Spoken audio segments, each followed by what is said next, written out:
Hi there, I'm Marisa Jenkins, and today we're going to be discussing how to create an all-inclusive playground. An all-inclusive playground is one that brings children of all abilities to one space and allows them to play together. While they do share some similarities, inclusive and ADA-compliant playgrounds are very different. ADA playgrounds follow basic accessibility guidelines, which is a good starting point. However, they alone won't make a playground inclusive. Inclusive playgrounds should include some of the following: adaptive or wheelchair swings, sensory activities,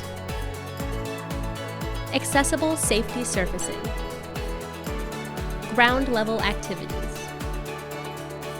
and accessible play structures with ramps.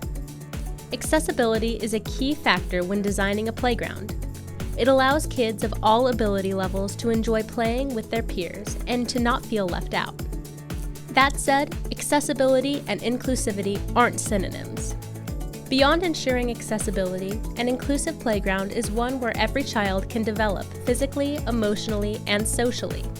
An inclusive playground facilitates varying levels of challenges that are integrated directly into the playground, rather than set aside in a designated space away from the rest of the playground equipment.